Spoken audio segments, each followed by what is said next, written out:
ये है मुंबई और ये कुछ ऐसे दिखती है बरसात के मौसम में और ऐसी ही कुछ हालत है बाकी के इंडियन मेट्रोपॉलिटन सिटीज की। और आज अर्बन फ्लड्स ने सिर्फ इकोनॉमिक ही नहीं बल्कि फिजिकल लॉस भी बहुत किया है। फिर चाहे वो 2005 की महाराष्ट्र की फ्लड्स हो, 2015 की चेन्नई की फ्लड्स हो या आज 2023 की दिल्ली की फ्लड्स हो। और आज हम इसी अर्बन फ्लडिंग को हम कैसे टैकल कर सकते हैं इसको देखेंगे। चैप्टर 1।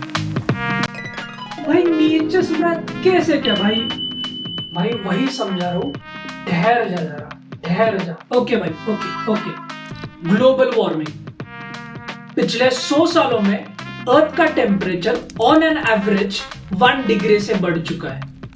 इसी के कारण आज हम क्लाइमेट चेंज देख रहे हैं और इसी के कारण हम कुछ सिलेक्टिव डेज पे बहुत ही ज्यादा हेवी रेनफॉल देखते हैं, वहीं पे दूसरे दिनों में बहुत ही कम रेनफॉल होती है। फॉर इंस्टेंस अगर हम मुंबई को ही देख लेंगे तो 2021 में अगस्त के पहले 5 दिनों में 78% रेनफॉल हुआ था पूरे मंथ का।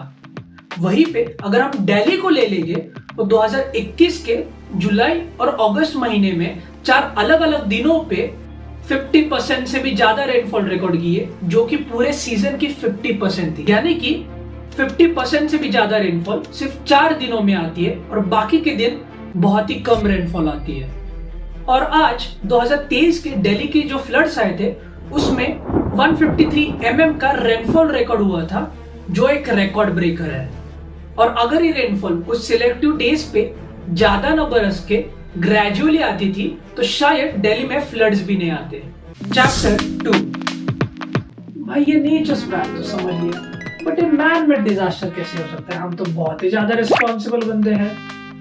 भाई एक तो इधर सीरियस मामला चालू है और तू बीच बीच में टांग अड़ा रहा है। क्यों भाई? Let me explain.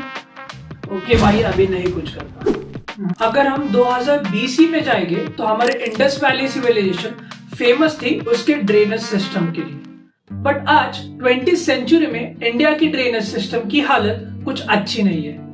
और आज फ्लड्स का सबसे एक मेन रीजन है, वो है कैनल सिस्टम। इसी के कारण हमें हमारे कैनल सिस्टम को समझना बहुत ही ज्यादा क्रूशियल है। 2015 के CAG रिपोर्ट ने तो चेन्नई गवर्नमेंट को रिस्पॉन्सिबल ठहराया था उसके फ्लड्स के लिए।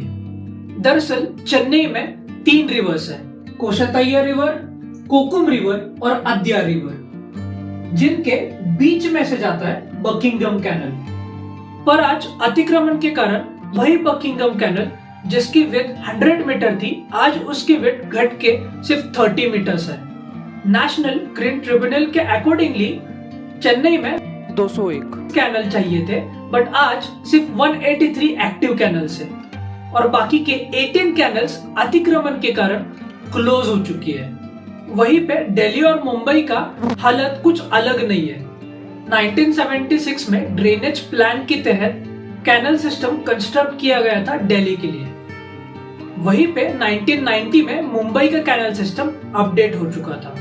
बट आज इन्हीं 2 सिटीज की पॉपुलेशन ट्रिमेंडसली बढ़ चुकी है। एग्जाम्पल की तौर पे अगर हम लेंगे तो दिल्ली की 1976 में पॉपुलेशन थी 42 लाख, वही आज पॉपुलेशन बढ़ के हो चुके 1.7 करोड़। तो इसी के कारण ये कैनल सिस्टम्स ओवरफ्लो होते हैं। यही पे और एक एंगल आता है, वो है करप्शन का। क्योंकि जब ये कैनल्स कंस्ट्रक्ट हो रहे थे तब ये नेचुरल फ्लो के अकॉर्डिंगली कंस्ट्रक्ट नहीं हो पाए थे। मतलब ये कि जहां पे भी नेचुरल फ्लो के लिए स्लोप चाहिए वहां पे स्लोप ना होके एक अपलिफ्ट है। इसी के कारण जगह जगह पे पंप्स लगाए गए हैं कैनल्स में ताकि वो पानी पंप कर सके। बट जब एक्सट्रीम रेनफॉल होती है तो एक साथ पानी आने के कारण ये पंप भी बंद हो जाते हैं। इसी के कारण कैनल सिस्टम आज फ्लड्स को एक्टिवली टैकल नहीं कर पा रही है। वहीं पे आज हम इंडियंस इररिस्पॉन्सिबली एक्ट कर रहे हैं, क्योंकि हम गार्बेज रिवर्स में और कैनल्स में थ्रो करते हैं। इसी के कारण कैनल्स ब्लॉक हो जाते हैं, जिसके कारण फ्लड्स का पानी कैनल से ट्रैवल होकर रिवर में नहीं जा सकता है। यहीं पे डिफॉरेस्टेशन का मामला सबसे बड़ा है, क्योंकि जहां पे भी फॉरेस्टेशन है और सॉइल कवर है वहां पे बारिश का 25% पानी एब्जॉर्ब हो जाता है और वो कन्वर्ट हो जाता है ग्राउंड वाटर में। वहीं पे आज हमारी कंक्रीट सिटीज में अगर बारिश गिरती है तो ये सिर्फ 5% पानी ग्राउंड वाटर में कन्वर्ट हो सकता है। इसी के कारण आज हम ग्राउंड वाटर लेवल्स में डिक्रीज देख रहे हैं। Chapter 3 impact. फ्लड्स के कारण वाटर बॉर्न डिजीजेस को बढ़ावा तो मिल ही जाता है, बट उसी वक्त अगर कोई बीमार हो तो हॉस्पिटल को टाइम तक नहीं पहुंच सकता, क्योंकि सब ट्रांसपोर्टेशन नेटवर्क ठप हो जाता है इन्हीं फ्लड्स के कारण। वहीं पे आज इंडिया को एनुअली 15,000 करोड़ से भी ज्यादा लॉस होता है इन्हीं फ्लड्स के कारण। तो वहीं पे 1600 से भी ज्यादा लोग अपने जान गंवाते हैं इन्हीं फ्लड्स के कारण। Chapter 4 solution. पहला सॉल्यूशन आता है रेन वाटर हार्वेस्टिंग का। रेन वाटर हार्वेस्टिंग में हम वही रेनफॉल का पानी स्टोर कर लेते हैं एक कंटेनर में, ताकि हम बाद में वही पानी रीयूज कर सके।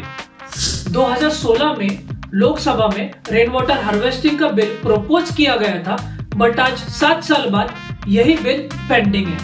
बट आज हम इंडिविजुअल लेवल पे इसके ऊपर वर्क कर सकते हैं। ये है सुखजीत मुखर्जी, जो एक एनजीओ चलाते हैं जिसका नाम है मिशन ग्रीन मुंबई। ये एनजीओ जगह जगह पे जाके वाटर हार्वेस्टिंग के लिए स्टेप्स लेता है।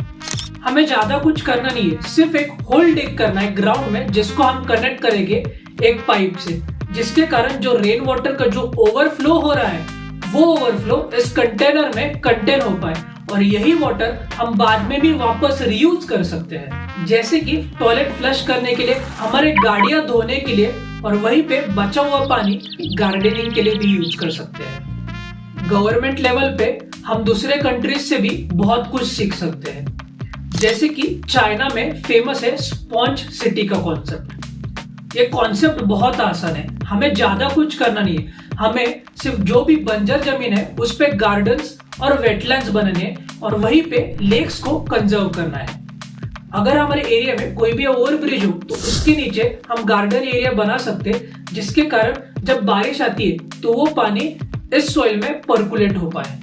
वहीं पे हमें एक रिस्पॉन्सिबल इंडियन सिटीजन की तरह एक्ट करना होगा और कहीं पे भी गार्बेज थ्रो करना ये बंद करना होगा। तो अगर आपको हमारा कंटेंट अच्छा लगा हो तो हमें सब्सक्राइब कीजिए और बने रहिए प्रज्वल इनसाइट्स के साथ। जय हिंद।